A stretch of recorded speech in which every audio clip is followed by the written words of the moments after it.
Africa is your live breakfast show delivering informative, entertaining, and energizing start to your day. Our expert reviews break down the headlines and help you make sense of today's news. We bring you nothing but the most interesting highlights on our top African stories. Plus lifestyle features, inspiring interviews, and the best on the continent. Every episode is packed with stories that inform, inspire, and celebrate the spirit of the continent. Catch us live every Monday at 9 a.m. And be part of the conversation on our social media platforms. Hello Africa, bringing the continent to your morning.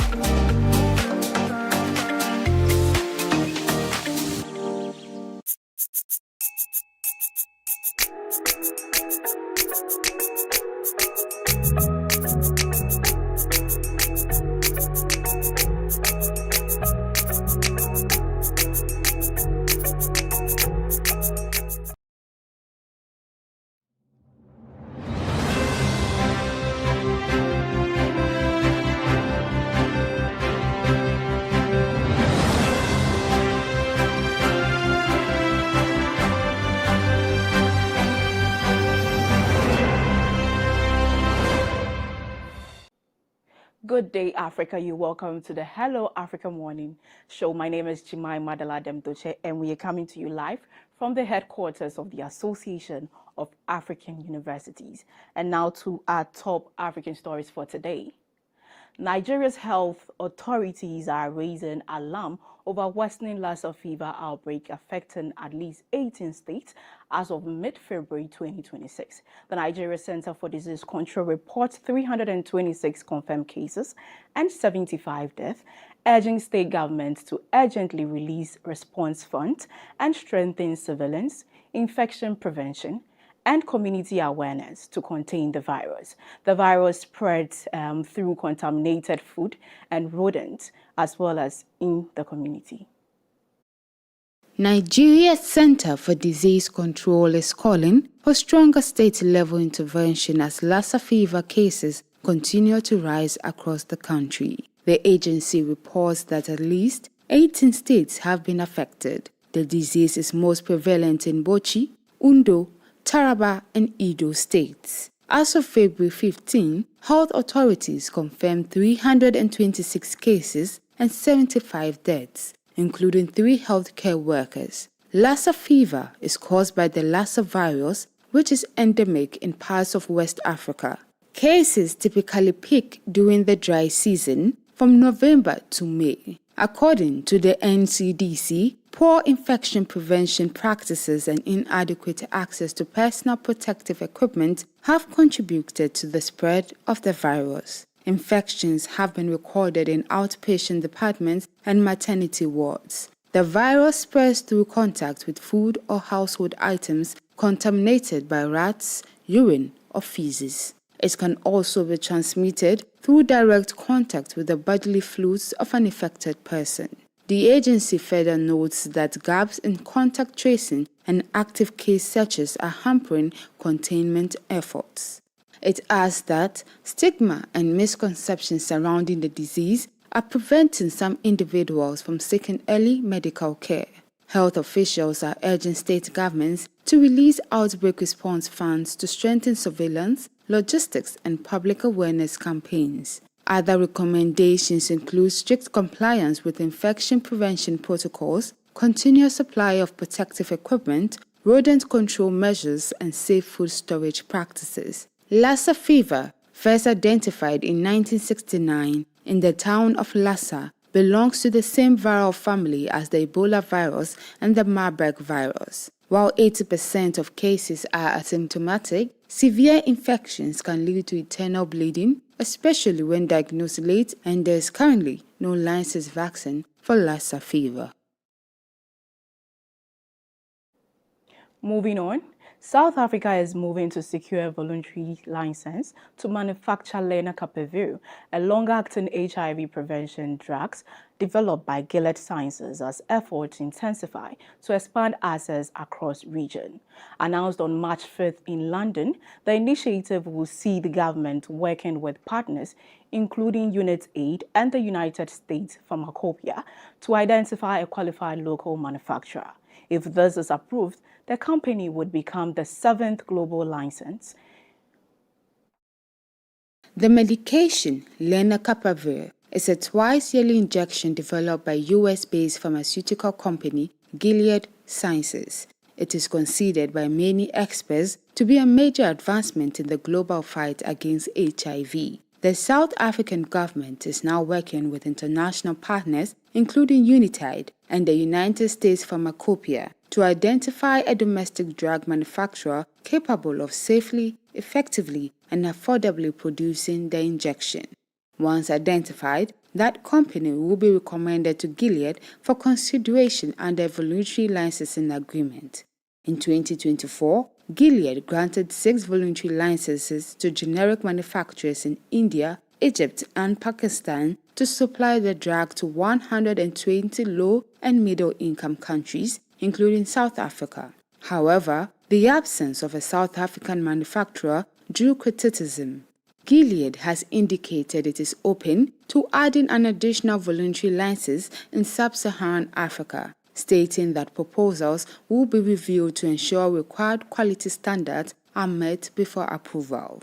Africa remains the epicenter of the HIV pandemic. South Africa alone has approximately 8 million people living with the virus, the highest number globally. Deputy President Paul Mashatile, who chairs the South African National AIDS Council, says local production would benefit the wider region. Kenyan President William Ruto, the African Union's lead on local health manufacturing, urges that Africa can no longer rely on medicines produced elsewhere for diseases that most affect the continent. Health advocates say expanding production could improve access and help reduce new infections across the region.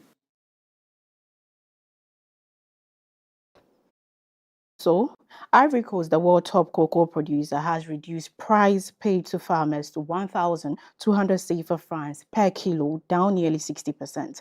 The announcement was made by Agricultural Minister Bruno Cohn. The decision comes amid a sharp fall in global cocoa prices and an oversupply crisis that has slowly exported and disrupted the sector. Authorities say adjustment is necessary to align local prices with international market trends and stabilize an industry that supports about 5 million people and accounts for 14% of the country's GDP. Ivory Coast has slashed the price paid to cocoa farmers by nearly 60%. Agriculture Minister Bruno Cohn announced the reduction, citing falling global cocoa prices and an oversupply crisis affecting the sector. He explained that the price on the international market has made an adjustment unavoidable. The Ivorian government typically sets cocoa prices twice a year. However, this announcement came a month earlier than scheduled. In October, ahead of his re-election, President Alassane Ouattara has set a record price of 2,800 CFA francs per kilo, but global cocoa prices, which pegged at $12,000 per ton in late 2024, have since plunged to around $2,900 per ton this year. With domestic prices significantly higher than world market rates, exporters have delayed purchases, while some buyers have reportedly offered lower prices for immediate payment. The cocoa sector accounts for 14% of Ivory Coast's gross domestic product, with approximately 5 million people depending on it for their livelihoods. A trade union representative in the western city of Duokwe expressed disappointment, stating that growers would bear the brunt of the losses and were unhappy with the scale of the reduction. Earlier this year, the Coffee Cocoa Council announced plans to purchase tens of thousands of tons of unsold cocoa at the previous record price to ease pressure on farmers. The latest adjustments follows a similar move by neighboring Ghana, which cut cocoa prices by 30% in mid-February.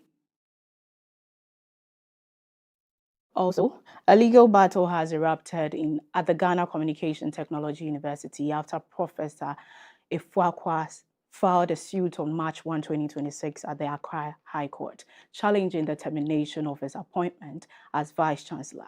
The suit names the University Council, its chairman, Engineer Divine Pettico, acting Pro-Vice-Chancellor Professor Ebenezer Malcolm, and the Tertiary Education Commission as defendant. The plaintiff urges that his removal violated statutory and constitutional provision on fair hearing and due process and is seeking court's declaration demand and an injunction to restrain interference with his role pending final termination of the case.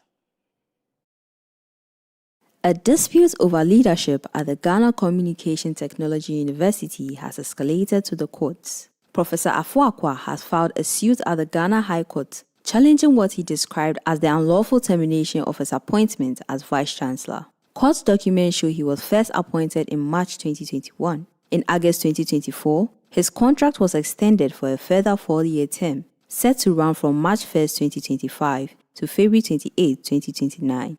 He says he accepted the offer and continued in office. However, on February 3, 2026, he received a letter instructing him to cease holding the position, with the termination set to take effect on February 28, 2026. A subsequent letter dated February 26th barred him from acting in that capacity.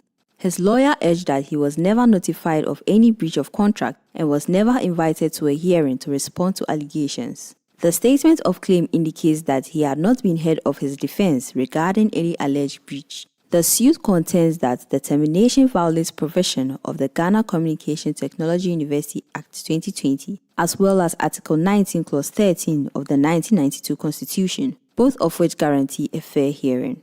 The plaintiff is seeking several reliefs, including declarations that the termination is null and void, an order restraining the defendant from interfering with his employment, and damages for distress and reputational harm. The right, filed on March 1, 2026, is yet to be said to the defendants, who have 8 days to respond once served.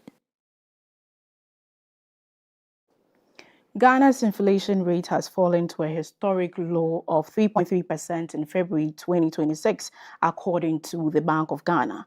Speaking on March 4, 2026, Governor Johnson Isiama said the decline was driven by a sharp appreciation of the cedis and prudent sterilization measures. While some catalysts question the cost of these interventions, the central bank maintains that ongoing reforms, fiscal consolidation, and reduced program charges will stabilize its finances and sustain economic gains into 2026. Governor of the Bank of Ghana, Dr. Johnson Isiama, says the record low inflation reflects prudent economic management, particularly in the monetary sector. In an explanatory note, he attributed the sharp decline to a strong appreciation of the cedi and disciplined sterilization measures implemented by the central bank. He stated that the appreciation of the cedi and prudent sterilization efforts helped deliver a record inflation rate. The discussion also touched on the bank's recent financial losses, the Gold for Reserve program, and the outlook of the cedi. Dr. Isiama indicated that fees and charges under the Gold for Reserve program, which previously contributed to losses, have been reduced by half. He acknowledged that the gains in inflation and exchange rate stability come at a cost, but explained that as reforms continue, those costs are expected to decline sharply. Some analysts credit the central bank's policy tools for stabilizing the cedi and easing price pressures. Others argue that stabilization measures impose significant financial strain.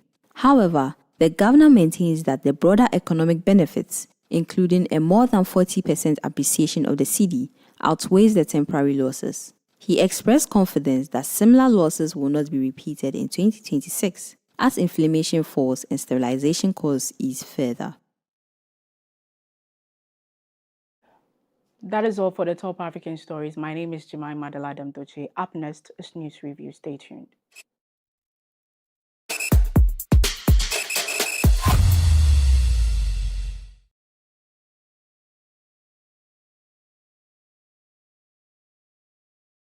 Explore a whole new world of exciting visuals with aautv.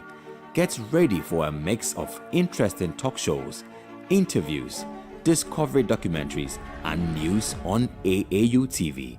It's not just about watching TV, it's about experiencing something special.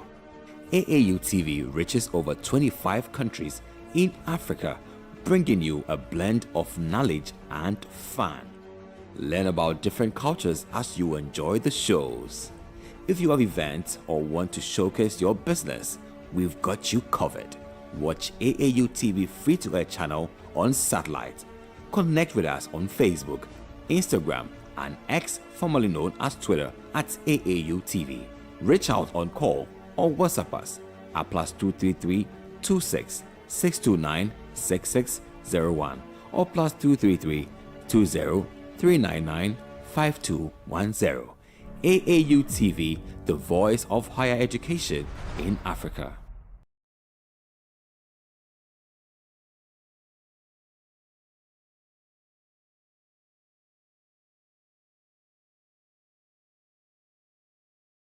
Ever wondered what drives ordinary people to do extraordinary things?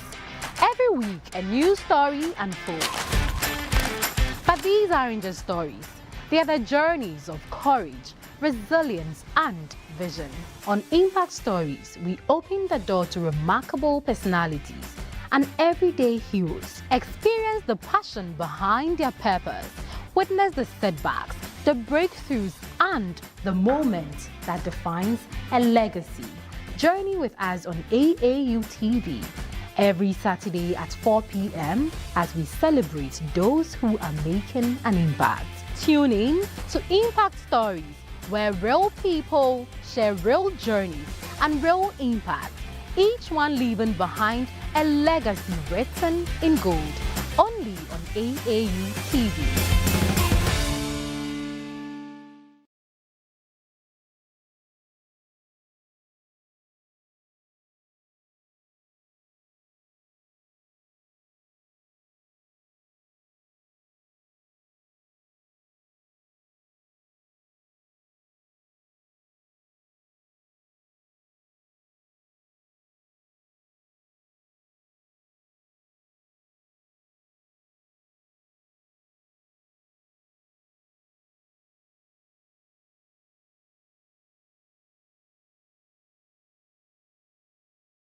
This program is proudly sponsored by Venom Mineral Water, Share the Love, and Bigo Drinks.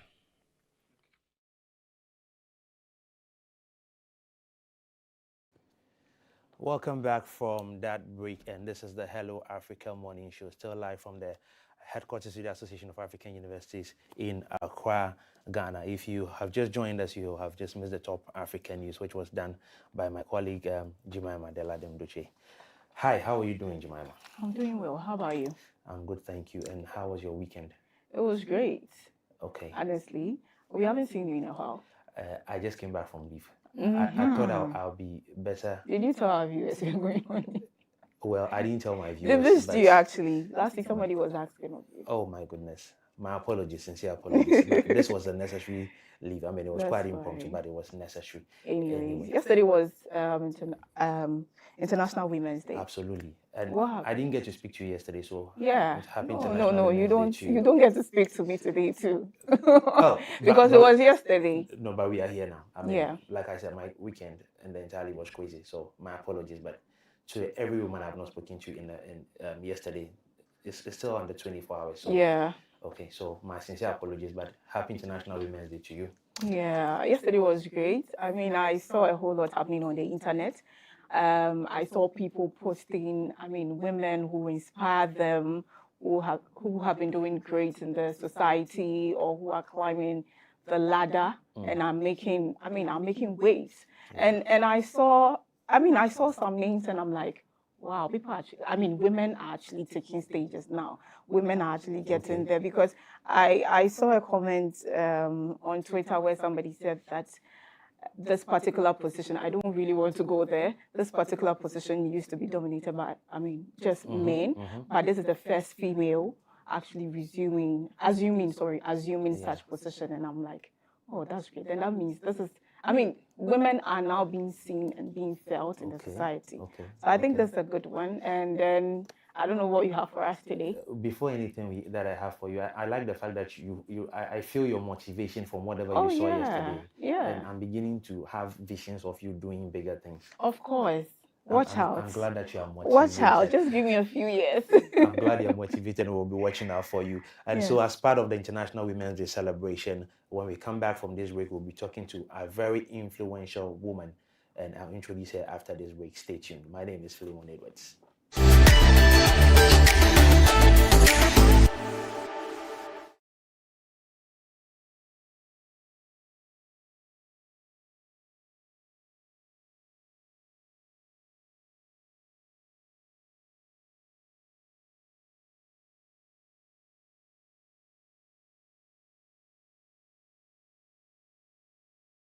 Are you a university, college, high school, private organization, NGO, individual professor, instructor, or facilitator seeking to take advantage of the numerous benefits of online education? Look no further. The AAU eLearn Africa LMS is a great opportunity to begin your journey to online course development and creation for teaching, learning, and training purposes. AAU eLearn Africa LMS, which is a partnership between the Association of African Universities and eLearn Africa, has made available ease to use online learning tools to all stakeholders within the educational ecosystem of the African continent. This is to enhance teaching and learning in the bid to expand online learning opportunities for students in Africa. The online platform is open and available for free to all stakeholders and facilitates virtual access to classes without needing the other tools such as Zoom, Microsoft Teams, among others. For more information, visit www.elearnafricalms.com or contact us via aaulms@aau.org or estherm@elearnafrica.com. Follow us on LinkedIn, Twitter, and Facebook at AAU eLearn Africa LMS.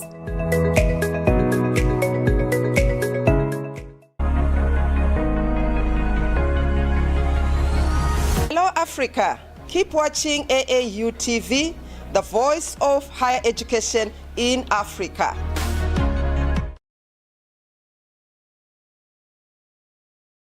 This program is proudly sponsored by Venom Mineral Water, Share the Love, and Bigo Drinks.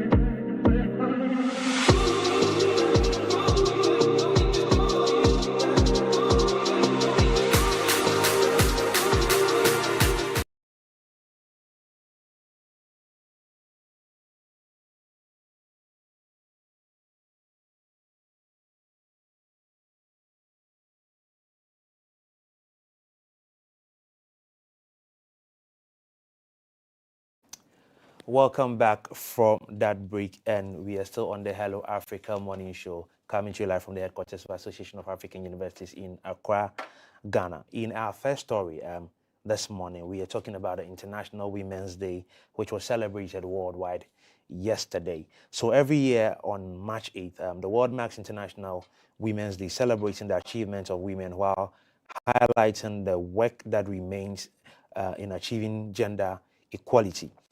In 2026, the global campaign emphasizes Give to Gain, a message that encourages societies, institutions, and governments to invest in women through opportunities, resources, mentorship, and leadership platforms. The idea is simple. When women are empowered, communities, economies, and institutions thrive. Across Africa, the conversation is increasingly shifting from women's participation to women's leadership, particularly in sectors such as science, research, innovation, and higher education.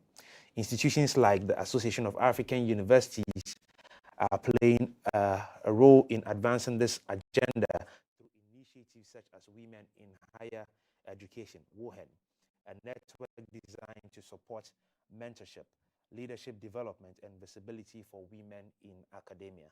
Today on the Hello Africa Morning Show, we explored what International Women's Day means for Africa's academic community and how initiatives like WAREN are helping to shape the next generation of women's leadership in higher education.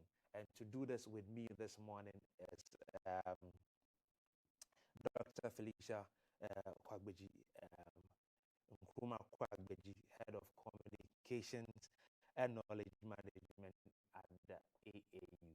Doc, you're welcome. So let's begin with this.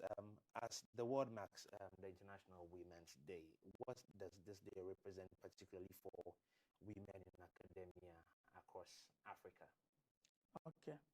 So let me start off first by standing on behalf of the Secretary General of the Association of African Universities, Professor Olushola Oyewele, to wish a happy International Women's Day to all the many women that we have in Africa's higher education space, and also men who really have been part of our journey, men who support women, and who have been working with us in terms of seeing women rise to the top. So you asked the question in terms of what is the relevance. I would like us to look at it from maybe two perspectives. I would say International Women's Day serves as a mirror. It's a critical mirror. It's a day where we pause to reflect on how far we have come in this journey, how we can really celebrate the many young women that we have in academia. Now we have a lot of women moving through university systems, graduating successfully, but also to celebrate the leaders. We have a number of women vice chancellors, like Professor Nanaba Pianfo, who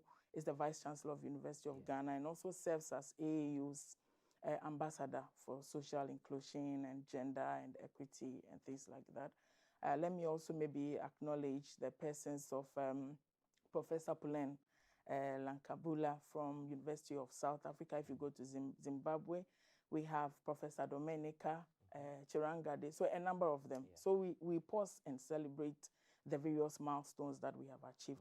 But it also serves as a compass. It's a day where we tell ourselves, what are the key issues? What should be our drive as we move forward? We have gotten somewhere, but we are not there yet.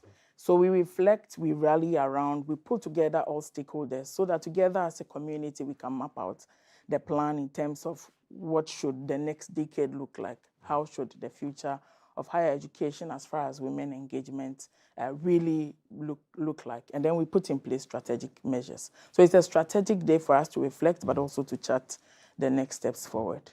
That's very, very good to hear.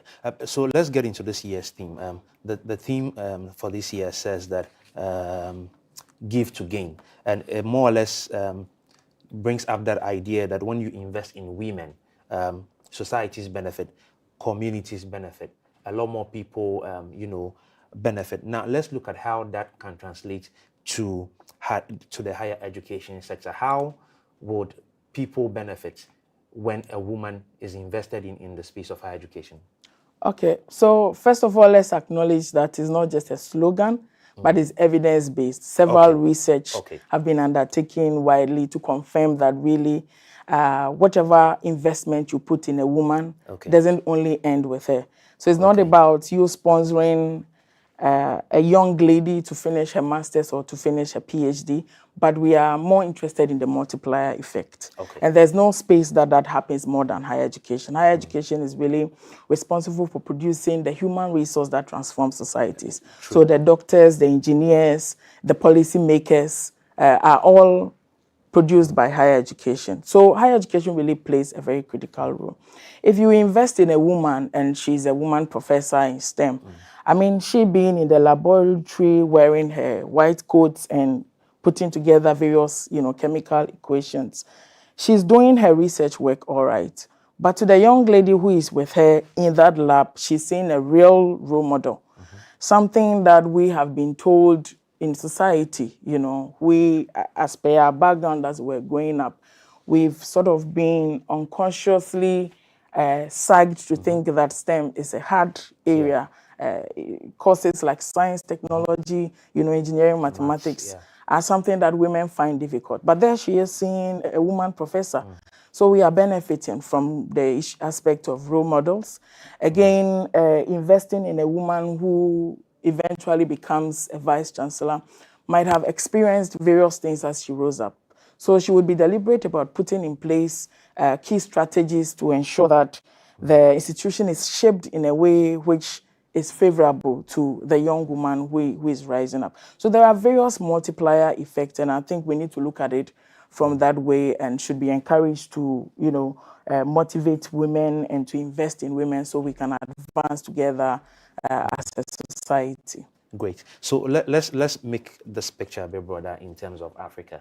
In your own perspective, do you think that Africa has done a good job in terms of promoting women in higher education when it comes to leadership?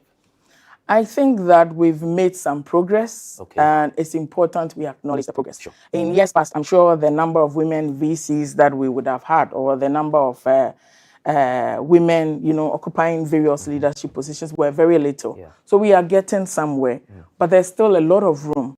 You enter boardrooms, and believe you me, if you look around, the number of women is still in single digits. So there's still a lot more work that we have to do as we rise up together as a continent. So as I did mention, we are doing a lot. Institutions are also being deliberate about putting in place some measures in place. We also have various groups supporting women now. There are various bodies as well. Talk about maybe FAWE, talk about OWSD, talk about WAREN. So there are various support groups that are seeking to mentor young women, that are seeking to provide opportunities for women to rise up. But there's still a lot more that we have to do because we have not gotten anywhere at all. Yeah. I'm glad that you just mentioned the challenges, despite the progress that we are making. That's Africa in terms of women leadership in higher education and in other spaces. But to put it in context, do you think that there are structural challenges women face in academia? Yes, I would say yes, there are. So take a young lady who has to undertake her PhD. And there's a scholarship which says the cutoff age is 35 years. Mind you, at that 35 years, women are battling or need to respond to their biological clock. So she spent a number of years trying to sort of produce children, trying to respond to family and care. And by the time she's ready to take up her PhD, she's already past 35. But the scholarship says that the cutoff age is 35. So that's a structural issue that we are saying is to be addressed. I've been in rooms with women vice chancellors who, as part of sharing their experiences, have said there is unequal pay gap. When it was their time to assume the position, suddenly the housing that was available to their predecessor, who was a man, is no more available. Their salary has to be cut down, and there are so many impediments which stand in their way, and they think some of these could be potentially because they are a woman. And we are talking about Africa, where the majority of the job in terms of care, in terms of raising children, in terms of balancing all of that, a huge part of it falls on the woman. So we do have structural challenges that we should not ignore. I think no institution sets out deliberately to put in place measures or to implement strategies which disadvantage the women. But we have to be deliberate about recognizing and therefore putting in place a measure. Can a woman, for instance, take a 1-year-old baby to work? In some institutions, there are no such children-friendly facilities. Do men get paternity leave so they can support their spouse, at home?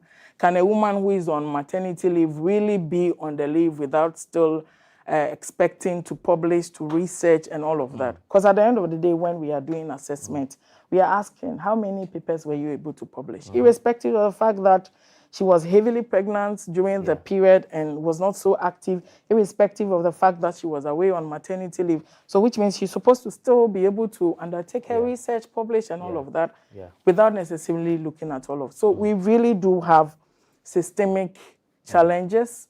We are saying we have to be deliberate about recognizing them and therefore putting in place measures so that we can, overcome them and we grow together. I like that you mentioned that we have to be deliberate about, touching on or working on these kind of structural challenges. And I see that it is important because sometime last week, or probably 2 weeks ago, I was on LinkedIn and then suddenly I saw a post from one of my friends. You may know her, Dr. Mawala Awiti, from the University of Ghana. She recently became a PhD holder as well. And I saw her make a similar post about a fellowship that she had found and she was going to apply to, only to find out that the cutoff age is 35. Exactly. So I didn't even know. It was also 35. Yes. So I can very much relate to this because I haven't spoken with her yet, but I mean, you could see her frustration in that write-up on LinkedIn. So I can very much agree with you. Oh, I did leave out issue of sexual harassment. Well, so maybe let's throw that in as well. Go ahead. As a challenge. Yes. And of course, it's not only in the case of women, but it's more in the case of women than in men. That's true. So we would want institutions to put in place measures, mechanisms that tighten all of these loose ends. Okay. So women can thrive, within the university system. So that definitely means that there must be a deliberate and systematic approach to make sure that these problems or these structural problems are kept or are no more there. Okay, so in terms of the university environment, how can women in academics thrive and advance into leadership roles, okay, by themselves, barring all of these challenges that we have talked about? What is one way or two, maybe just one or two things you think women can do by themselves to advance in such roles? Okay, so let me maybe discuss it in terms of what institutions should do and then what women should also do. So institutions, I would recommend that institutions are deliberate about undertaking gender audits. From time to time. It should be a very regular exercise that institutions undertake. So they can be able to identify areas that need strengthening. We've been tasked to fix the institutions and not necessarily focus on fixing women. Because when the key issues within the institutions are fixed, then perhaps women can possibly thrive. So institutions have to be deliberate. I did mention the need for having policies which allow women to thrive. They need to have a friendly environment where a woman can bring her child and then others. In terms of what you can do as a woman, I would say that we also have to reach out. Let's not stay within our small corners. There are various platforms for networking, collaboration. Get yourself in there as a woman, be able to engage with other like-minded people. So don't shut yourself away from all these bodies and all these networking groups.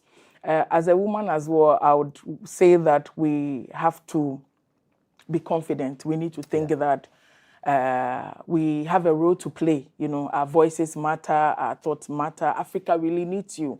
So you really have to be confident. You need to assert yourself. You need to be able to challenge the status quo. Because if you are there to just toe the line of what has been happening over the years without necessarily seeking to fix the challenge, to fix the system, then nothing would really happen. So I would want to encourage women to also make sure that they have a voice. Usually we also hear that women are our own enemies. True. And I've heard this across in many places. And people shared their own experiences. So if you are also a woman who is at the peak of your career or who is really, up there, I would really plead that you mentor, you stretch your hand to a younger person who is coming up, uplift them, and be a voice be a person who is seeking to bring other women up. Because mentorship is really key. So for the young lady has to seek mentorship, but those at the top also have to be deliberate about wanting to uplift, these young people up. So perhaps those are some of the ways. But us as women as well, let's also be deliberate about, in the midst of all these challenges, we should not despair. You should still, like the PhD person you mentioned, she still has to search out there. There probably might be other opportunities with better age cutoff. We hope so. So she should not give up at all. Just continue on her pursuit in terms of wanting to advance herself, career-wise. Okay. So now, Doc, let's bring this conversation home. That's towards the AAU and the WAREN initiative. So the Association of African Universities has been promoting gender inclusion in academia. Can you tell us about the Women in Higher Education Network and possibly what inspired the creation of WAREN? Okay, so let me throw this back to 2021. Okay. And also to recognize the founding members. We have my boss, Madame Nudmod Lamini. May she rest in peace.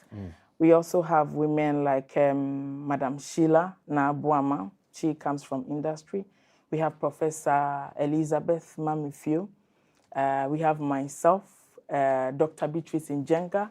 So a number of women who have been in the space came together and recognized that as the Association of African Universities, we need to strengthen, our impact as far as trying to advance issues of gender, as far as trying to advance issues of women is concerned. So WAREN was formally launched in 2021. Okay. And WAREN seeks mainly to strengthen the advancement of Africa's higher education with women playing an inclusive and equitable role. Okay. So we want women to play a major role whilst we all work towards achievement of sustainable development goals and whilst we all work towards advancing Africa's higher education. So how does WAREN does this? WAREN focus on maybe 3 key pillars, if I can group them. Okay. One of which is capacity strengthening. Okay. So seeking to build the capacity of women so that we can advance.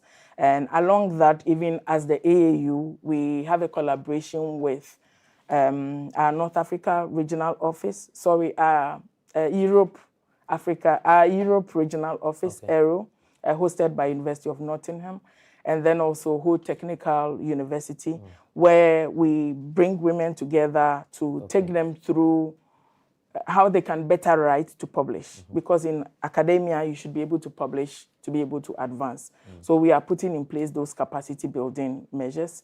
We are also focused on issues of advocacy and policy making, really engaging the top leadership of higher education so that they can put in place policies which, enable women to thrive. And then we also want to focus on trying to remove the barriers which impede women. Okay. So we tackle issues of unequal pay. We really tackle various issues so that we are sure women are participating effectively within the space, linking women so they can connect with each other. So issues of mentorship is one area that we focus mainly as well. Okay, so at the mention of issues of mentorship, have you been able to include younger women in this WAREN initiative so far? Yes, WAREN is open to faculty. Okay.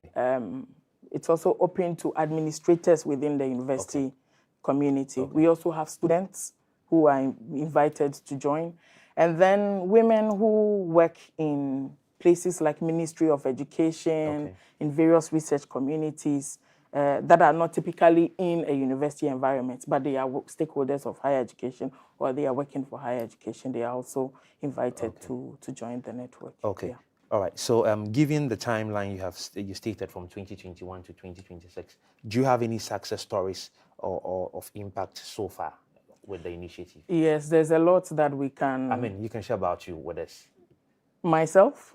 With you or with any other person who is part of the initiative. Okay. Yeah. So let me also tie it to our initiative with related to writing for impact. Okay. So when we did the first writing workshop, which is through sponsorship of British Council, by the way. It's important I recognize British Council. We asked all the participants to make sure they put in a paper.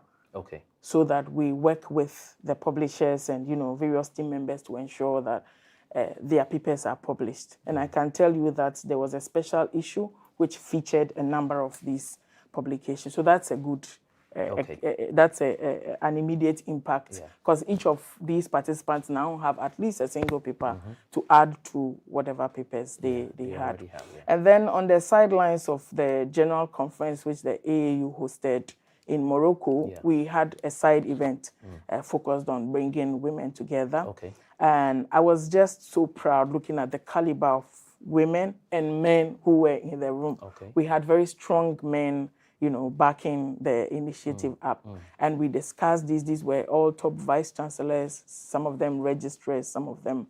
And it's just become a very stronger community. And we still acknowledge there's a lot more that we need to do in terms of outreach so that we can have way more higher education stakeholders knowing about the network, joining, and then, all of us really moving hand in hand. We also promote that we work together with men. We believe that we cannot move. Women don't exist in society alone. We coexist with men. And then, as I did mention, men are even the ones who are in the majority when you enter the boardroom. So it's actually in your own interest to make them understand what your challenges are, what you are trying to advocate for, what you are pointing out, so that in those rooms where you are not there, where you cannot advocate for yourself, they become your advocates. And we've been very happy and proud to see men champions of, women advancing in Africa's higher education. I'm glad to hear there are men supporting this initiative, and I may have not mentioned it anywhere, but I'm in support as well. So going forward, we will talk briefly about the future of women in academia and also personal reflections. Okay, but before we do that, I want to bring in my colleague, Dr. Ajiman Otredakon, who I know is very much interested in the WAREN initiative as well. Hi, Phil. Doc. Hi, Doc. Welcome. Thank you very much. Looking very good in your fugu. We are declaring independence for women. Exactly.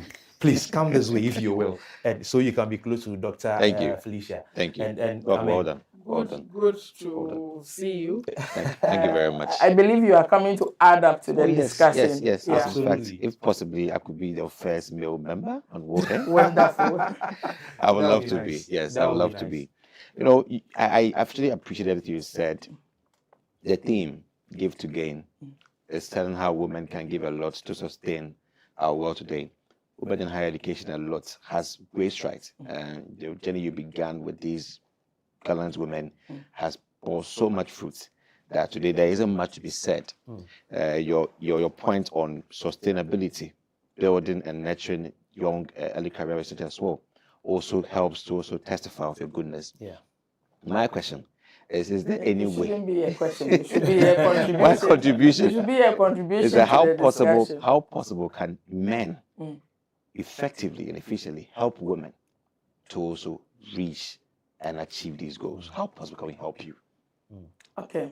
So I think as I probably might have touched on some of them during the discussion. Have you entered a typical boardroom before? Or at least you would know, or maybe you are also a board member of some associations across the continent generally. And the majority is really the men there. The women are coming to the seats, but as they say, the chairs are full around the table, and we are, pushing so that we can bring our chair to come and sit in. So men can really support by they themselves recognizing and knowing the challenges that confront women. I think mostly some people are quick to brush it off, or they don't really see there's any issue. They think the system is not stifling women in any way, but it really is.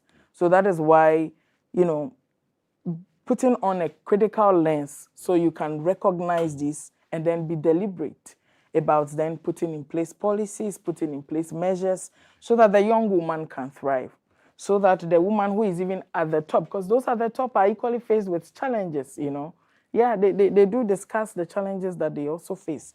Those at the top can also successfully and effectively deliver, so they can be the role models that we want them to be, so they can impact, the younger generation. So men should really come together as a united force with women hand in hand. And let's say these decade-long practices need to stop. These decade-long discussions where we think that what does she need all that money for? When it comes to unequal pay gaps, they'll say, she's a woman, her husband will take care of her. What does she need all of this money for? We need to start changing our mindsets as men and as women as well. Because some women have also been brought up in a way that they think this is the norm. That's how it's supposed to be. I'm a woman. If I've reached this stage, it's okay. I don't need to progress any further. So we need to work hand in hand to change our mindsets, to shatter the institutional policies which doesn't favor, women, and to really chat. You did mention sustainability. So in everything that we are doing, we really should be looking at the next generation. You would have children, you would have grandchildren.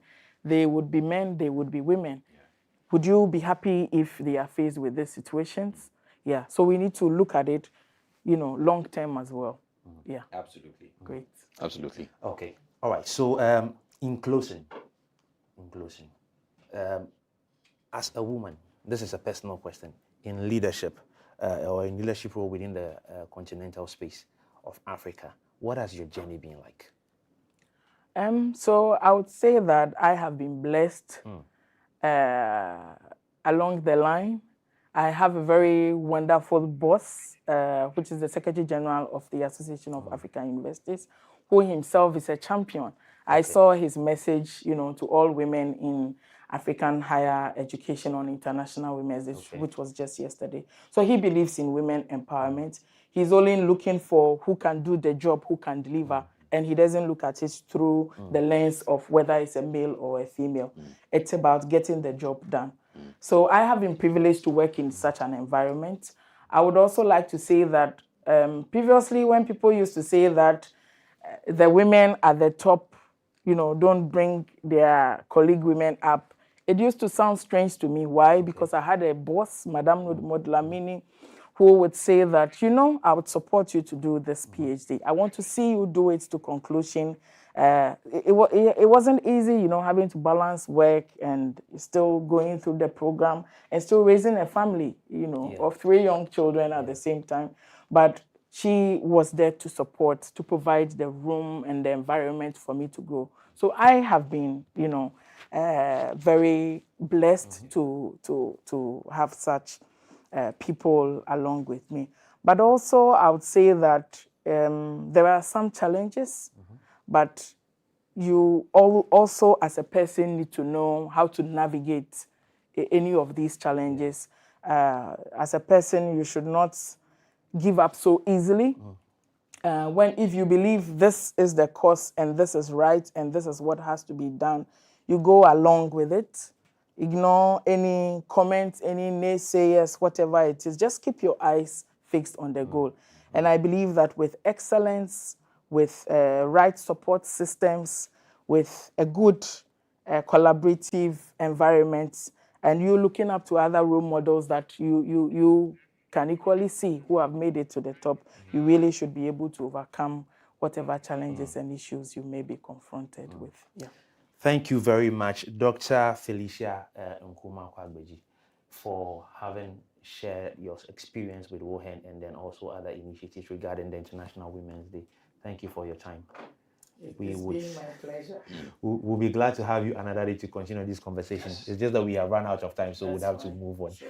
We'll be back after this break, and we have been talking to the Acting Coordinator, ICT Communications and Knowledge Management at the AAU, Dr. Felicia Nkrumah. Stay tuned, we'll be back.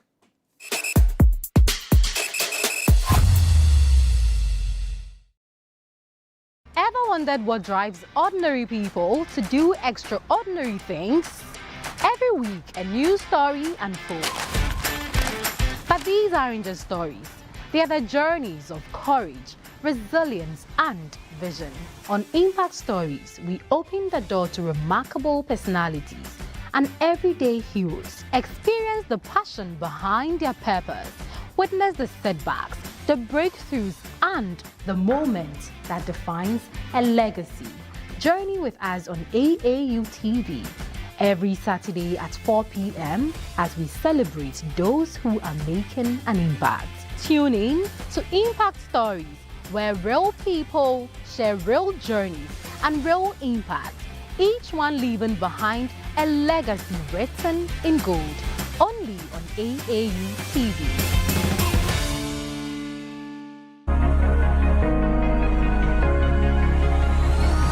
This is Hello Africa on AAUTV.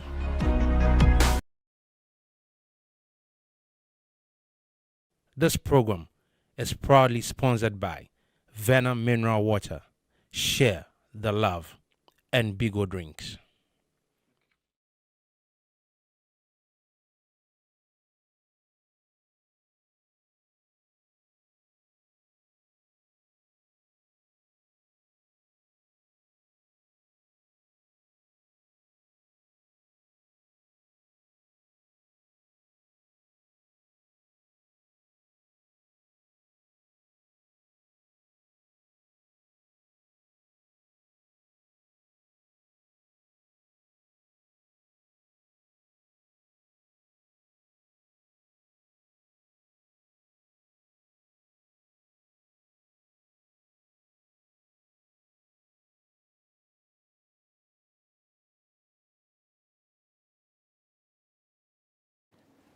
Welcome back from that break, and you are still live on the Hello Africa morning show. And joining me now is my colleague, Dr. Ajiman Ochedako. Doc, welcome. Thank you very much. Today, we are in our Frugu. Yes, representing the motherland. Straight. And celebrating Ghana Month as well. If you don't know, Ghana's independence, 69th independence was on Friday, the 6th of March.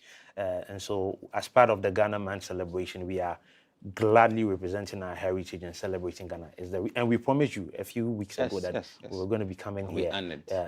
We're going to do the Fugu Monday, and that's what we are doing today. Yes. So if you are seeing the looks, I appreciate. Tell us what you think. It will look good or not. And anyway, Doc, so we have just spoken to Dr. Felicia Nkrumah regarding the International Women's Day. Yeah. I shared with her, or she came up with a story about structural challenges that women have in terms of higher education.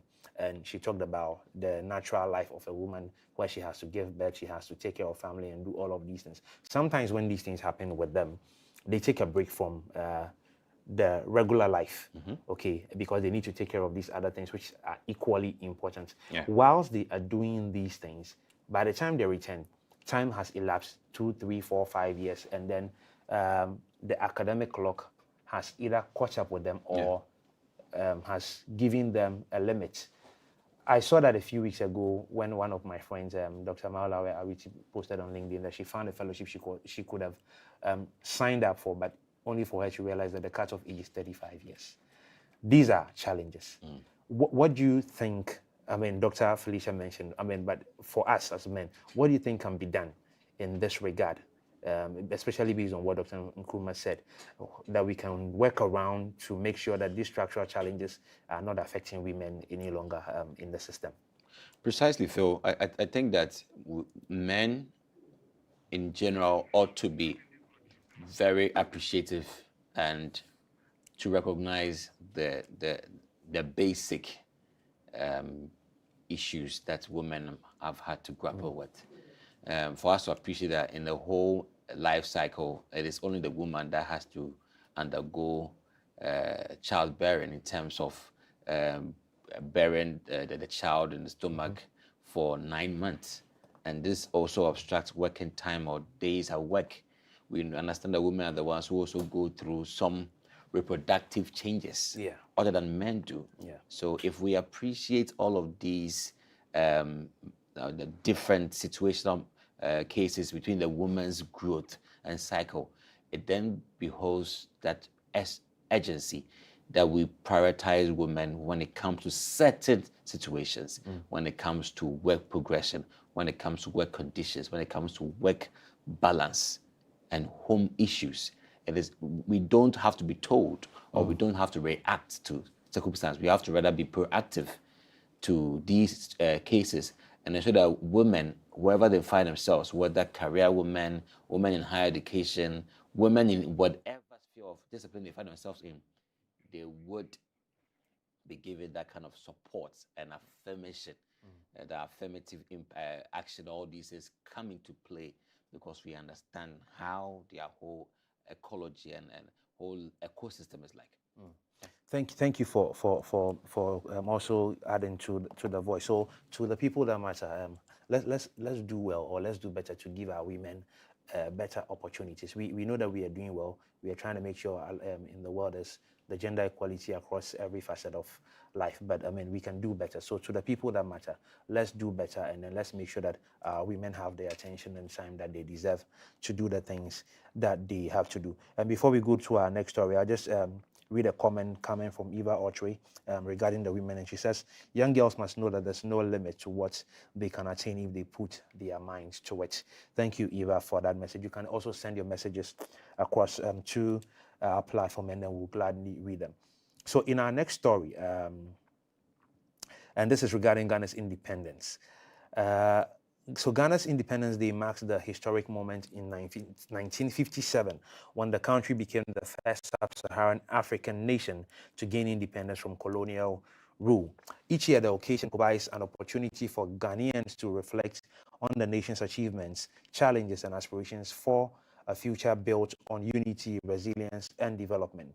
During Ghana's 69th Independence Day celebration, President John Dramani Mahama outlined several key policy directions aimed at strengthening Ghana's economic transformation, youth empowerment, and regional integration. Among the major announcements were the signing of the 24-Hour Economy Authority Bill, the establishment of a Women's Development Bank, and renewed commitment to Africa's economic integration through the African Continental Free Trade Area, headquartered in Accra. The address emphasized that Ghana's independence must translate into economic productivity, youth opportunity, and inclusive growth. All right, so this basically is like a summary of the address given by Ghana's president last Friday during the 69th Independence celebration at the Jubilee House. Yeah. I want to take your comments on generally on what you made of the entire address before we get into the details we will discuss. Well, basically, I would say that this address is as important as all the address that have been given so far as the 6th March celebration is concerned. It always hinges on Ghana's economy, the forefront, the youth, women, and also the future of this country. And it has always highlighted how significant these stakeholders were or are to Ghana's development. But Phil, I will say on the go, and not forgetting some very key policies that were hinged upon and leveraged as the encircling figures, the propellers of Ghana's future. The 24-hour economy was mentioned as one of them. The Women Development Bank was also mentioned as one of them, as key proponents of people that were able to drive Ghana's future to that point where we want to go. So I think I will leave it there. Micro-wise, the essence of the speech was on point. It is always on point because it's a celebratory day. It's a day where we give remarks, the renaissance of how far we've come and where we want to go. So yes, delivery, awesome delivery, and hinged upon these very thematic policies that were mentioned earlier on. All right, so let's go into details on some of the policies. So the Women's Development Bank issue, it is aimed at providing financing and support for women-led enterprises. And the initiative is being coordinated under the Vice President's supervision. So let's talk about why this policy matters. Okay, from my point of view, I think that women are largely represented everywhere in the world. And in the case of Ghana, it's basically the same, even across Africa. Women represent between 58 to 65% of the informal sector workforce. And they receive less than 20% of formal business financing. You know, these are, what's it called, figures we can work with. So for me, it makes sense to have a certain structure that would deliberately give women access to credit, and then the barriers towards women growing businesses by themselves will no longer be there. I don't know what you make of this, please. Phil, I have some concerns. Okay. And these concerns are to the Ghanaian people, to leaders who are in these positions of trust. You know, the Women's Development Bank, I think, is one of Ghana's encircling policies ever. Okay. Policies that have been created to provide that kind of growth to our population. It comes in line with the others. We had the Maslock, which was a savings and loan scheme that provided funding for Ghanaian people. Maslock, but couldn't see the light of day. Had funded enough funding to support people to do business and payback, but Maslock couldn't see the light of day. Do you know why? Tell me. Politics. It's what sank, exactly what I was thinking. Sank Maslock like Titanic, deep in the sea. It's like it's a whole monument right now. The same way we're bringing a women's development back, which we all appreciate per the gender attached, that it is a bank established to support women in their ventures. As of 2025, government budget for the Development Bank for Women was less than 60 million, 53.1 million Ghana cedis in that area. It was seen to be the least allocation across all sectors. There were questions that if we really mean to transform women and their woes within this economy, this allocation was small. Woefully inadequate. So the WDB was not launched at that time, or didn't really commence. As of this year, we see a 400-point-something million Ghana cedis. That's not bad, but it's still not adequate. If you appreciate the Ghana's population, Ghana is around 34.4 million Ghana cedis approximately as of 2024. So we are a growing population, and the female aspect of the population, or the portion, is around 17.1 million Ghana cedis. Million people. Million people. Not the money, it's people. So one is concerned that we are providing a bank for women, and it's women. It's not young girls, women. So any woman who needs funding for any business, any venture, should be able to get access. And I think that still there's more to be done in terms of the number of people who we have as women in this country, and the corresponding amount that we have allocated for that. But that being said, on the other hand, Phil, is that in this country called Ghana, if we are not able to, if we don't rise beyond this politicization, this bank will not also grow to see the light of day as we always think it should be. One thing that actually affects the sustainability of these very encircling initiatives is one, access. It will shock you or surprise you that this will be launched, it will be in effect, but yet only a few affluent people, those who knows who, will gain access to this funding. And the masses will be struggling. And the masses, the ones who actually need that help, will not get it. Like how scholarship schemes and loans are given to the affluent, ministers, people in government, people who are government appointees are the ones accessing these scholarships. People who can even pay for it by themselves. Because they know who. They are the ones who are getting access to these scholarships. Those who can actually fund themselves are the ones getting access to these scholarships. Whilst the brilliant and needy and who really need these support systems have no way. Who do you know?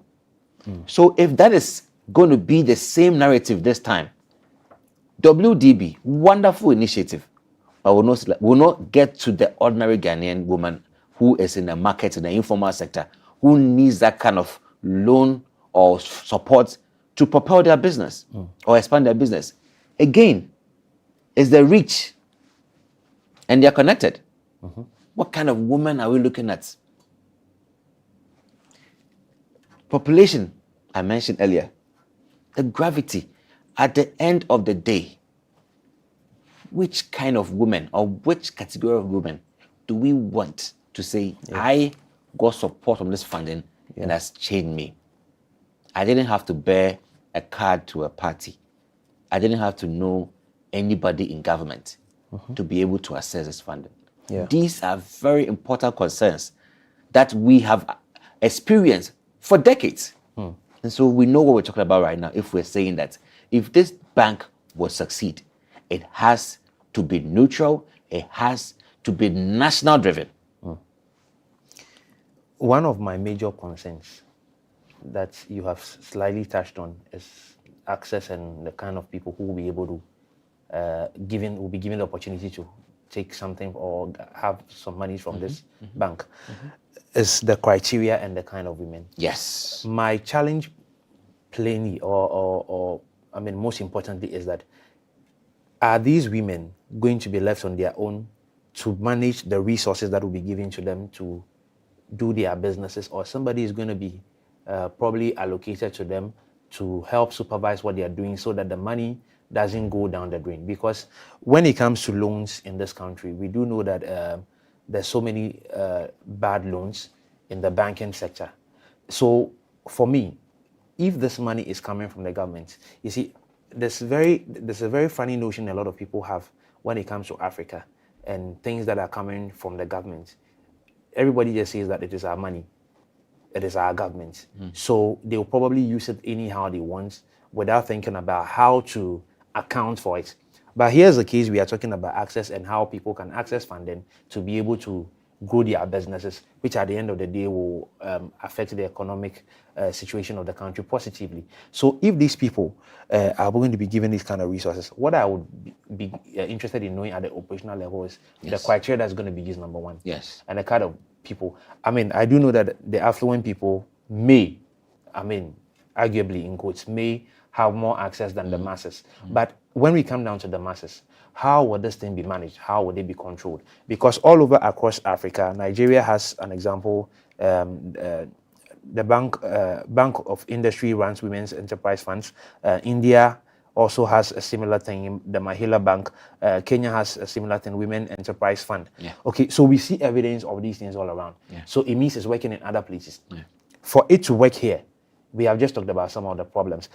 Growing up, I remember there was a bank called WWBG, Women's World Bank in Ghana or something. That bank is nowhere to be found anymore. So I'm much concerned about how these things are going to be done. Talking about how to run a bank, I don't have a problem. But how access will be given to the masses and then these people will be able to manage the funds that will be given them. That's the key thing I would want to see, and how the policy aligns that such that people will be accountable to the bank, because we don't want to give this money for free. It must come back so that then when you have paid back your loan, somebody else can also be able to take this thing, the loan, because people will keep coming in and going out of the system. So we should be able to recycle this thing for a long time. I always talk about sustainability when it comes to policies. And that's one of the challenges we have always had in Africa. So for me, I'll be glad to see something with regards to this operational level policy when it comes to the Women's Development Bank. Do you know about this? There are several models that sustain these policies. You know, the equity model. Some private savings and loan institutions begin with you saving with them. So you save, you have targets. So if you want this amount of money, there is an amount of there's an account you have to create and a saving prospect you have to reach before you can earn that amount of money. So the loss or the risk is shared. You have got money here, I've also given money to you. So there is this intention to sustain gains from your side, from my side. And this model seldom goes through that tangent of failure that you're talking about. But on the other hand, if it's political driven, we give it up because, I mean, these are things to sustain party fellows, and not because we want to build a business. So mostly you incorporate this private equity notions into it, this principles into it, that before we do the business here, so you save, and whilst you're saving, you are reaching your goal or your threshold. So every level you reach has a threshold that you can get to grow your business. So it has to be in that model. It should be totally taken from government's hands to be run in that kind of equity model, and that will help us. Okay, so not to abandon the bank related issue, but I want us to talk about the 24-hour economy authority bill. This bill aims at working or allowing businesses and industries to operate continuously across multiple shifts. The goal is to increase productivity, job creation, and better use of infrastructure. Okay, so basically that's the goal of the 24-hour economy, and it's going to allow economic activities to operate around the clock, typically in sectors such as manufacturing, logistics, transport, retail, healthcare, and digital services. Countries like the United States have done this, China has done this, South Korea has done this, and the United Arab Emirates has also done this. So the question is, why does Ghana want to do this? The things we have just outlined now, let's be objective. Will these things be kept? Okay, unemployment and all of these things we have just mentioned, will these things be kept under the 24-hour economy? I mean, I once said this, and I'm going to say it again, that maybe the proponents of this policy perhaps didn't see how magnanimous it will be. It is huge. Yeah. And there are lots of aspects that have to be understood. So the young people of Ghana should really open their eyes and ears seriously and watch things very well. This is not just a hoax. We knew, we saw it. We were told. If I was one, I'm a young person in Ghana, so I know what I'm talking about. Yeah.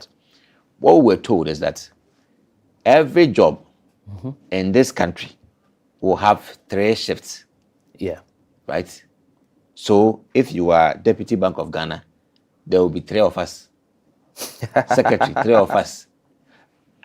Maybe. So when this policy was being propounded, maybe those proponents didn't really take it seriously in terms of how magnanimous it would be. Yeah.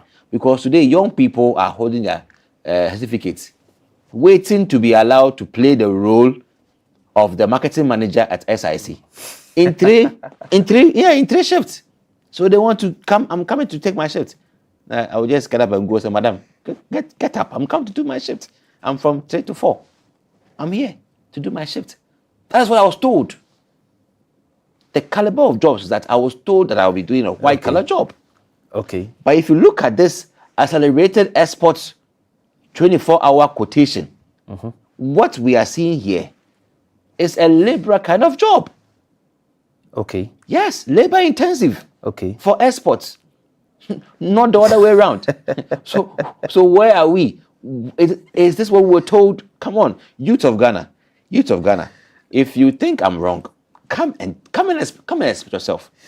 Express yourself. So objectively, I'll say that. Yes. I mean, to a large extent, there was a lack of understanding from the beginning. That I can agree with you. So was that meant to create that kind of charade or blare? It was a means just to drag it through? For me, it was not a charade. I think the first time we talked about this, I remember saying that we need to understand what the parameters are. Then we can understand what the government means by a 24-hour economy. I am happy to know that they have given us a list of the sectors we are supposed to be seeing these things. That includes manufacturing, logistics, transport, retail, healthcare, and digital services. Of course, there are certain places these things cannot work because the example you just made now, imagine somebody comes and says that our SG has to leave by 2 p.m. because he's the SG who's supposed to be taking charge from maybe 2 p.m. to 8 p.m. Then another one comes and says, okay, I'm doing 8 p.m. to 6 a.m. It doesn't work like that. I don't think that some of these sectors or white collar spaces can be able to benefit fully from this. Phil, we have to be realistic. That is the point. Yeah. Realistic requires that we understand what the motivational points will be for an institution to allow themselves to massify so that they can do what they want to do. Because government has less stake when it comes to job creation in this country. Yeah, that's true. How many jobs do we create? So government creates less jobs. So your reliance for expansion is on the private sector. So we heard of tax rebates that will reduce income taxes for these institutions so they can now expand and pay less tax. We are waiting to see that. So this doesn't only apply in manufacturing, even in corporates, they can pay less income tax and still absorb more. So I think that now we are getting more clarity, and we will still get more clarity as we move on. Because it is long overdue that the transformative and encircling job creation, impact-driven policy makes a difference. I agree with you. I mean, it's long overdue. It's about a year plus now. Sure. So We have to start getting the jobs. We need to see what we have been hearing about. Absolutely. Okay, so we'll move on to our next story. And on a sad note, the University of Cape Coast is mourning the tragic loss of a level 200 student who died following a road accident on campus. Kweku Mensah, a Bachelor of Commerce Finance student, sustained fatal injuries after the motorcycle he was riding collided with an Ayalolu bus on Thursday afternoon near the Sandwich Lecture Theatre area. He was reportedly on his way to retrieve his student ID before sitting for an examination. Despite efforts by medical staff, he was pronounced dead at the university hospital. The university has extended its deepest condolences to the bereaved family and the entire student body as investigations into the circumstances surrounding the incident continues. The tragedy has also renewed concerns about student safety around university campuses. Earlier this year, University of Media, Arts and Communication, UNIMAC, also mourned a journalism student who died after being struck by a vehicle near the South Legon campus along the busy N1 highway, sparking calls for improved road safety and pedestrian protection around academic institutions. I was sad to hear about this story. I didn't follow much of the one that happened with UCC, but the one that happened at UNIMAC, I followed that pretty much. And to say that the road carnage generally in Ghana, we are seeing improvement, but as far as I'm concerned, I think that the improvement is not as fast as I imagine it to be. Because it's like you take a step forward and then you take 2 steps backwards. That's what it feels like to me, I mean, in my opinion. So rightly said. For me to have road accident issues becoming, I don't want to say regular or normal, around institutional settings is not the best, because there's almost always a lot of movement in these places. So I feel like the government, together with the heads of these institutions, must come together and put some structures in place for the safety of students. Okay, we always say that these people or this group of people are the future of every nation or the backbone of every economy. If this is what we say and this is what is true, why would we have them killed before they even get to that place when they have to make? Rightly said, Phil, and you put it right. You know, we ought to be proactive as that's the way. Higher education stakeholders. That's the way. And not reactive. I would say sincere condolences to the family of Kweku Mensah at UCC, also to the leaders of UCC as well for losing a student. Every student matters. Everybody is important. So it's unfortunate that has happened. But I feel, let me point this at UCC. This death and what led to it was simply unnecessary. It could have been avoided. Yes. We are in the 21st century where one of the important tenets are technology. Tech-driven. Every institution today should be tech-driven. We should be moving away from manual ways of doing things.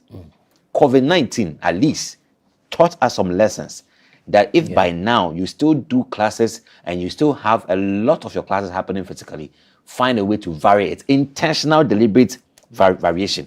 Vary them and do some hybrid. Be hybrid, because today you want people to get used to these platforms. those times, some lecturers didn't even know how to create accounts on Google and Zoom. True. It was a big sham. Yeah. As a matter of fact, some lecturers even still struggle, so they get other students to host meetings for them online. You have to be deliberate that you will do a hybrid model so that you can be able to build the competence of your people when it comes to these digital platforms. But move forward. This student, I think, couldn't bring along his ID card. Before and if a student couldn't present an ID card before writing an examination, there are a number of things you can still use to check. There should be a way you can be able to check. First of all, the one guarding the invigilation or the team should have a list of students with their index numbers there. Yeah. In some institutions, they have what we call the proof of registration, which has your name, your sex, index number, your picture, and the programs or topics you are doing. So therefore, if I present that document, which I can print readily in the school, it could still verify myself as proof of being a student in the room. True. There should be tablets around for them to check. Yeah. Because they are platforms for students in Andy. Yeah. They are student platforms. So if you say you are who you are and you're not coming to impersonate anybody, I can just enter your ID and see if you pop up. So why then do we say go back home and bring your ID card? Yeah. This is antiquated. This is archaic. It tells you that the institution is weak when it comes to tech solutions. Yeah. And I'm making this very blunt. I think that this should be the last time some of this sort will happen in a university like UCC. Yeah. The next time somebody leaves their ID card home, let them find another way to verify. And do it nicely. Yeah. Because you couldn't stop buses from commuting on the roads, could you? You couldn't stop the... That's a bigger challenge. Yes, and you see, there was a policy because the Okada rider perhaps was finding a way to get him there. Yeah. Until when? This is really sad. Until when? This is sad. And for Unimac, another very pathetic issue. You see, when the school was strategically located where it was now, where it is now, one thing I guess was not factored was how do students who come from the southern parts of Accra, from La Paz, Ablekuma, and who are commuting towards Yowulu would get there? How would they get there? Because there's no bus stop on that highway. There is no zebra crossing on that highway. In fact, even the barricades, they are not friendly. They are broken into, they were invaded. So how do you expect your own cherished students to make their way onto the campus? There is no overhead or overpass. Yeah, that's another big Should we lose more students for us to see the need to have an underpass or overpass? Because even beyond the school, there are other institutions located in that same area. So it means that nobody has thought about. So buses park there wrongfully. Yeah. It's illegal for them to park there because there's no parking. Yeah, there's no bus stop. There's no bus stop over there. Yeah. And when they are crossing to, they will find it hard and harder because that is where drivers also accelerate. Yeah. Because it's a highway. Yeah. What are we doing about this? Must we lose more students? Must we be reacting to things all the time? We should be proactive. I have always complained about the design of road structure in Ghana. I feel like we don't think about people a lot. I know that sometimes when we build the roads, we have in mind how people in the Western world have built their roads and we want to do similar things. That's okay. But the truth of the matter is that the Africans are not the Western people. Our lifestyle and the way we do things are different. So we can build these things and making them more friendly to us in our own way because we are the ones who are going to use them. You know, Phil, strangely, you can't even compare our local road engineering and creativity to the Western world. As a matter of fact, we are not even there. I've been to several countries, and in some countries in the Western world, commuting is not down the surface. Absolutely. A lot of commuting happens underground. Yeah. So things are so free. These traffics don't even occur because there's a train taking you underground. There's a passway. There's a subway. Yeah. Over here, everybody is on the surface. Yeah. So we all have these issues all the time. Yeah. So that's I think that we actually have a lot of thinking to do. Placing the ordinary Ghanaian in perspective. and see how can we solve their problems. As of today, Ghana only dwells on road transport. It's a shame that we can't develop only means of transport. Our train systems. For 69 years. Next year will be 70. If we're employed, if we're human beings, we would have been in pension. We are weak. No, I mean, basically, literally, we are weak and we should go home and rest. Yeah. It's the time we actually have to be thinking about these things. For over 60 years, all your means of transport is just by road. You don't have trains that do intercity movement. This is really sad. Your roads barely have pedestrian walkways, which are meant for them. Your pedestrian pathways too are very poor. It's either on the surface or never. Many of the roads are actually unmotorable as well. Your traffic lights are bad. Street lights don't even go there. It's sad. I mean, Phil, what are we doing ourselves? It's sad. What are we doing? So you see, that's why on one hand, we celebrate this much because it is necessary. It's become a not ceremonial because it is thing. backed by significance. There's anything to celebrate. It's become a ceremonial thing. Anybody who says, yes, we've got a cause to celebrate, maybe they are the ones close to the cake. Probably. And smell the cake. But for some of us who are further from the cake, we don't see the need. There's no need for celebration right now. There's work. I keep seeing every year when we celebrate the Independence Day, work. People keep asking, for example, this is 69 years. So somebody came posting on X asking 69 years of what? Yes. You know, and we are busy doing other things. Somebody says we are majoring in the minors.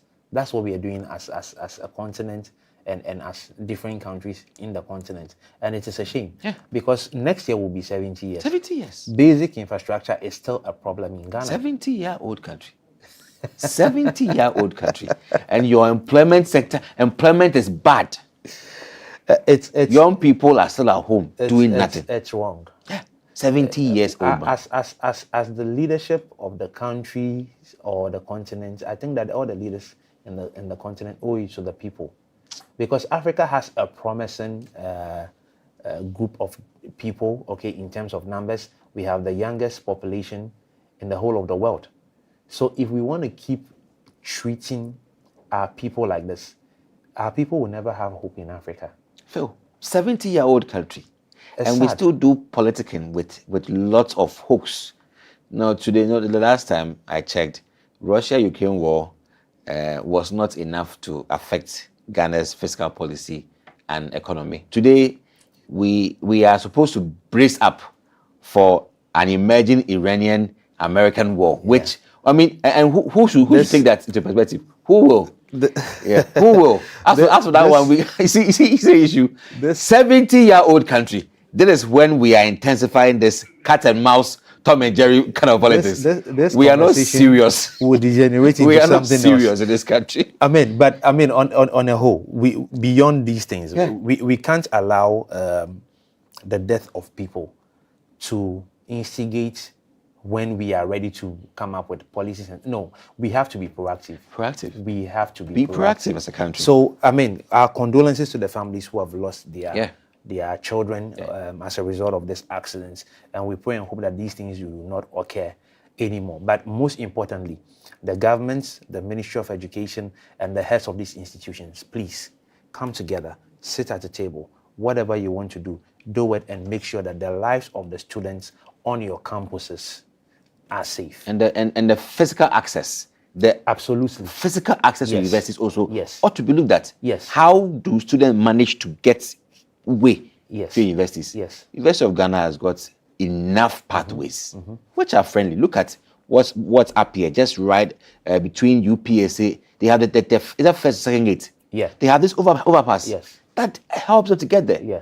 What are we talking about? Yeah, these things are necessary. So to all the people that matter when it comes to accessing, getting to the place, and have in mind the access for people living with disability. That's very key as well. So imagine if I was a student with disability and I'm coming from La Paz to Unimac. Guess how I'm going to get there? They have to carry me. Yeah, that's amazing. Carry me as a person and carry my wheels. Yes. So it's very key. How? It's very key. How so the authorities that are responsible, please, let's do better. And this also goes for all the institutions across Africa. Let's do same for our students because they are the future of the continent. Stay tuned with us. We'll come back after this break with the lifestyle segment.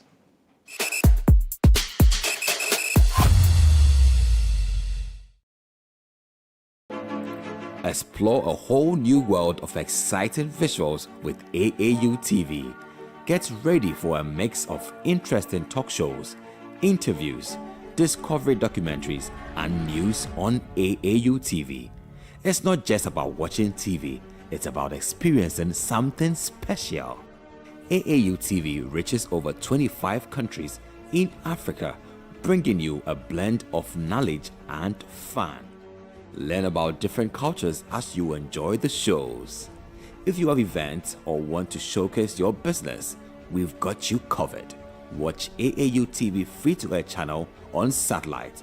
Connect with us on Facebook, Instagram, and X, formerly known as Twitter, at AAU TV. Reach out on call or WhatsApp us at +233 26 629 6601 or +233 20 399 5210. AAU TV, the voice of higher education in Africa. Are you a university, college, high school, private organization, NGO, individual professor, instructor or facilitator seeking to take advantage of the numerous benefits of online education? Look no further. The AAU eLearn Africa LMS is a great opportunity to begin your journey to online course development and creation for teaching, learning, and training purposes. AAU eLearn Africa LMS, which is a partnership between the Association of African Universities and eLearn Africa, has made available ease to use online learning tools to all stakeholders within the educational ecosystem of the African continent. This is to enhance teaching and learning in the bid to expand online learning opportunities for students in Africa. The online platform is open and available for free to all stakeholders and facilitates virtual access to classes without needing the other tools such as Zoom, Microsoft Teams, among others.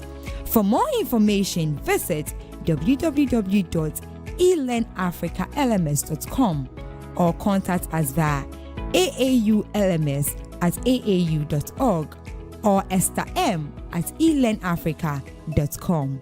Follow us on LinkedIn, Twitter, and Facebook at AAU eLearn Africa LMS.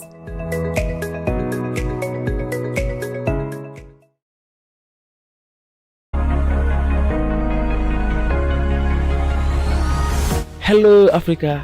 Keep watching AAU TV.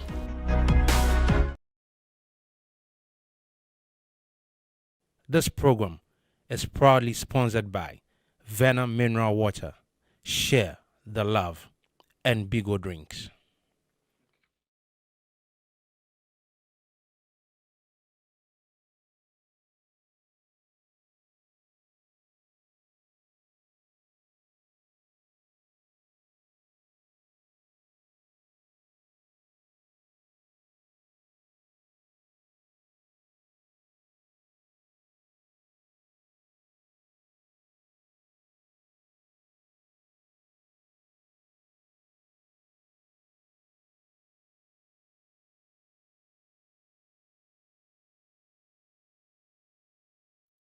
Welcome back from that break, and then we'll soon get into the lifestyle segment. But before we do, we have some event updates by way of announcement for you. Let's have a look at that, and then we'll get into the lifestyle.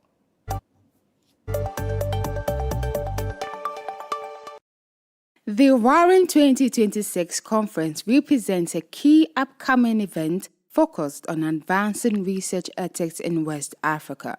Organized under the auspices of the New York University of Ghana Research Integrity Training Program, the conference is titled West African Research Ethics Network, WAREN 2026, invites participation and contributions to the WAREN 2026 conference themed Strengthening Research Ethics Capacity in West Africa through Global Partnerships. Venue is Medical Training and Simulation Center, University of Ghana Medical Center, UGMC, Legon Campus. Dates is from the 23rd to 25th of March 2026 from 9 a.m. GMT. Contributions welcome brief statement on partnership benefits or panel discussion slots. Free accommodation is available from the 22nd to 25th of March, available for in-person attendees. For more details, including registration, visit the official website on your screens. And for more enquiries, email ritp@ug.edu.gh.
Back from that break, and I'm sure you have seen what you need to see with the events update. So whatever information that pertains to you that you are interested in, please do not hesitate to make the follow-ups.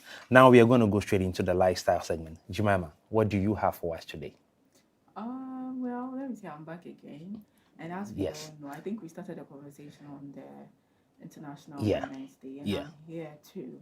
Continue the conversation. Sure. And then we want to give honor to some of the women who have. Okay, so be back. Okay, so let's come back from this break again, and then we'll continue with the lifestyle.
Welcome back again, and we apologize for that break in transmission.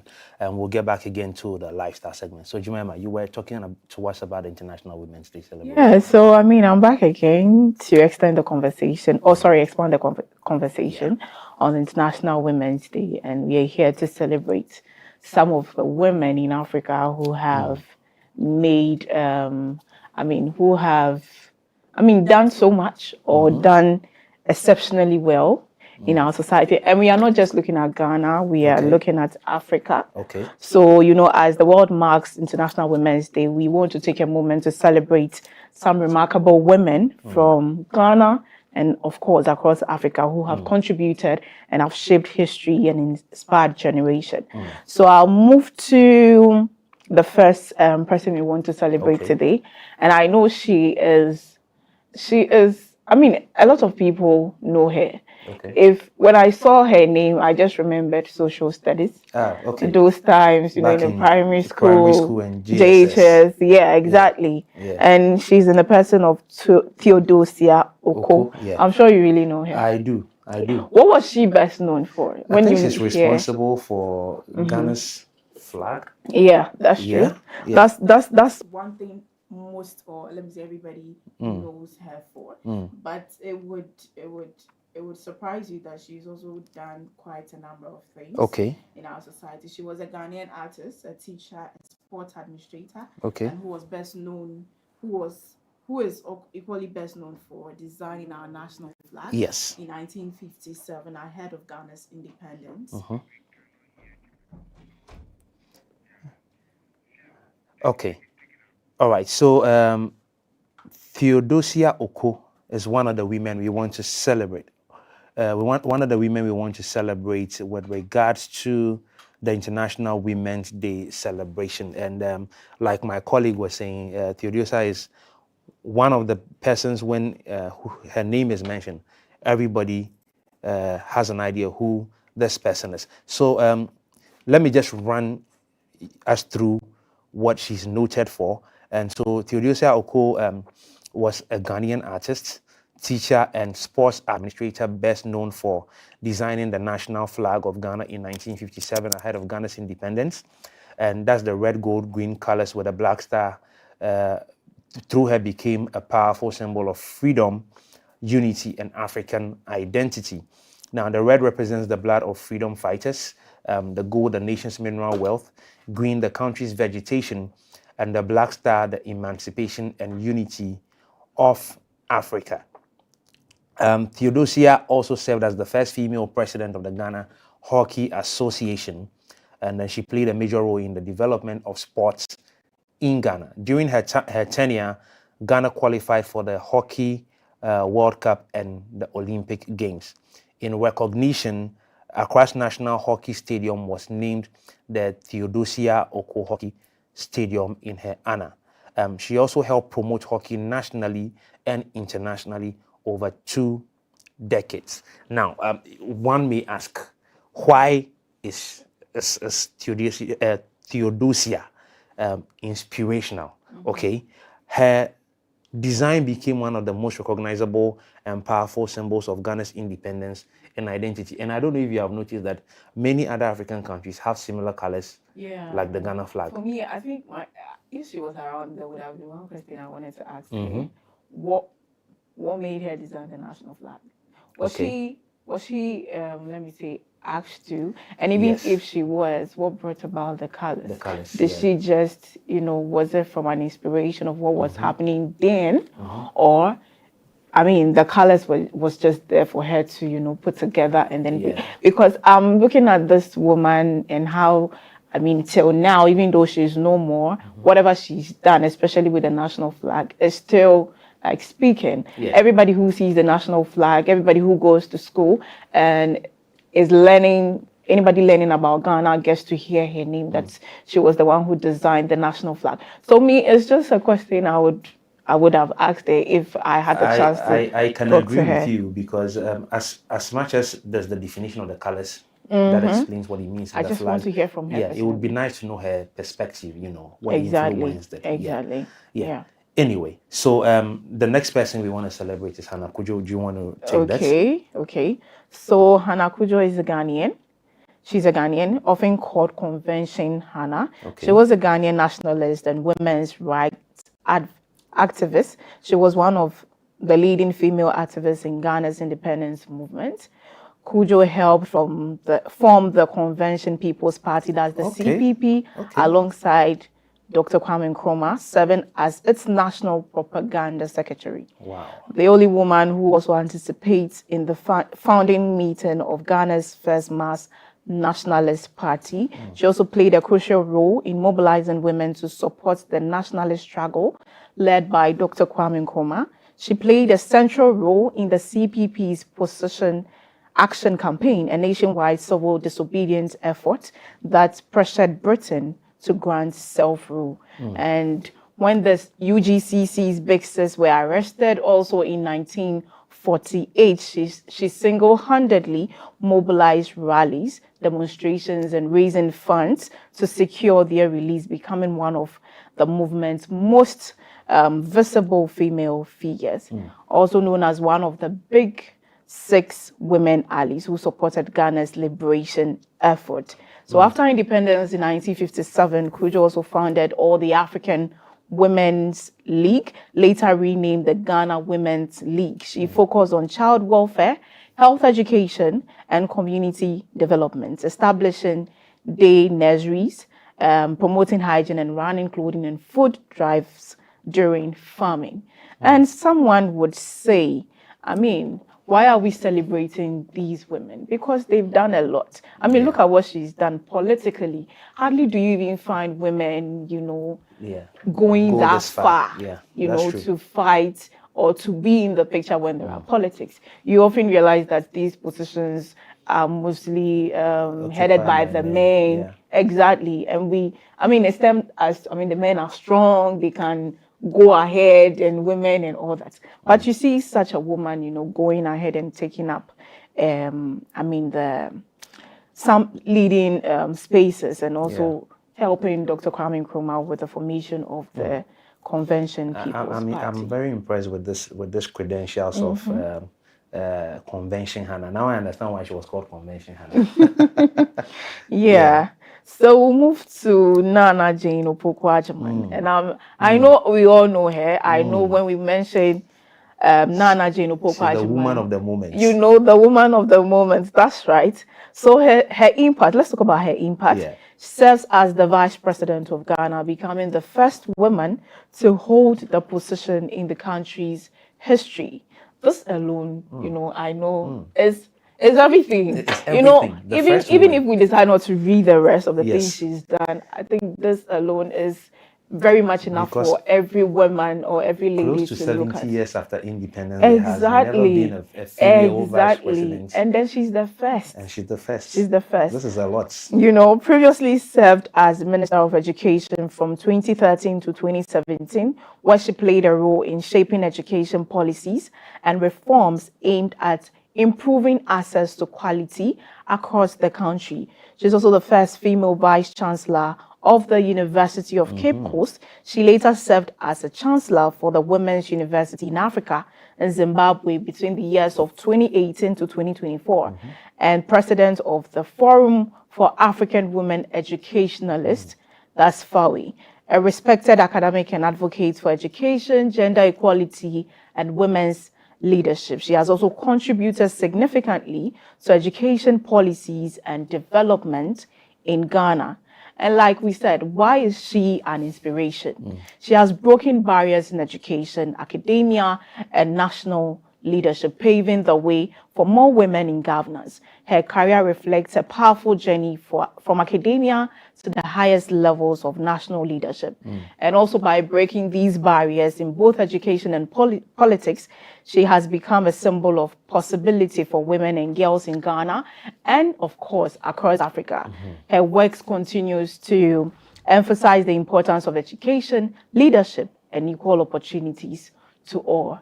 And Madam Vice President, wherever you are, we want to celebrate you for the great works you're doing. Absolutely. And you know, funny enough, when Mahama won the election, and then seeing that she was going to be the first vice president that we've had, I was like, I mean, it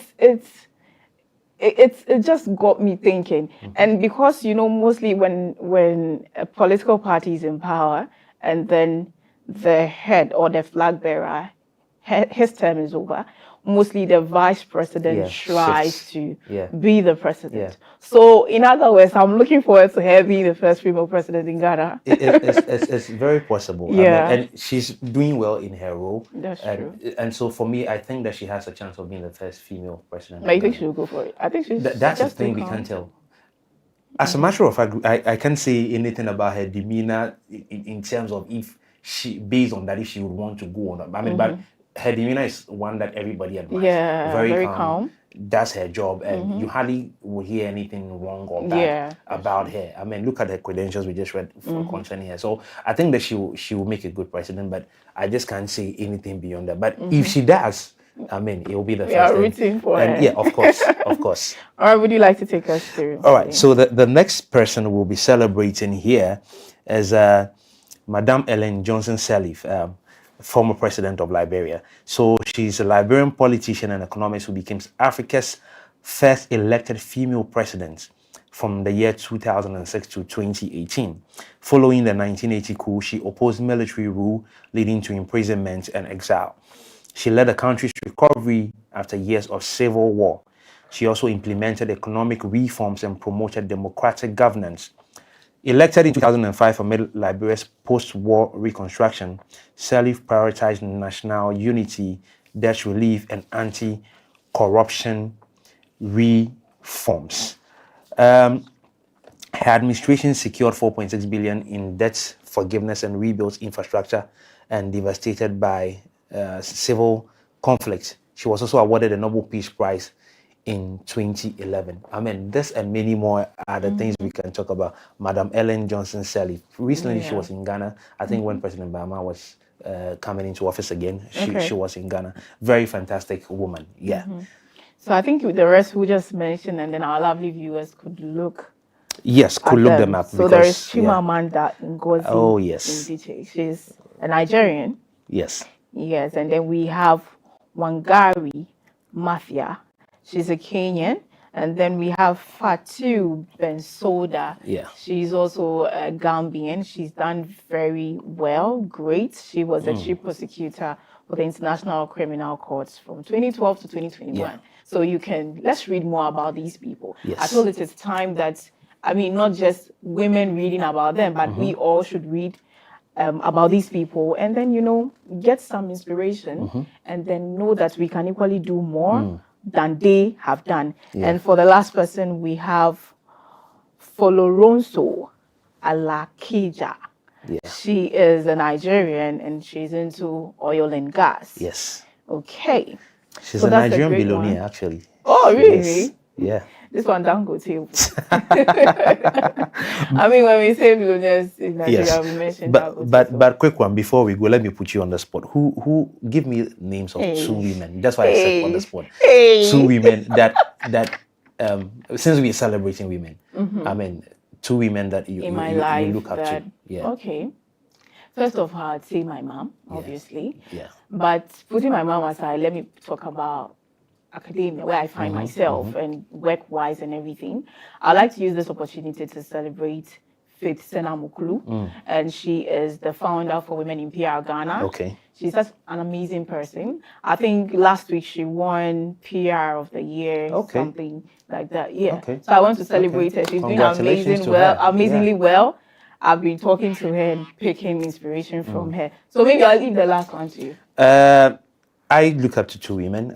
First one is Madame Ngozi Okonjo-Iweala. That's the president of the World Trade Organization. Yeah, very fantastic woman. Yeah. Very, very fantastic woman. Very. And then my recent favorite is Madame Joyce Bawa Mokhtari. She's especially to President John Mahama. She's a maritime lawyer. Very fantastic woman. I mean, I look up to these women, and then 2 people. yeah. That's And if I have my daughters in future be like this women, I'll appreciate that. Yeah. All right. So thank you very much. This has been the Hello Africa Morning Show. And of course, this has been the lifestyle segment where we celebrated women. Thank you so much for staying with us on the show. And we'll see you same time next time. I did this with Philemon Edwards. And my name is Jemima Daladem. This program is proudly sponsored by Venom Mineral Water, Share the Love, and Bigo Drinks.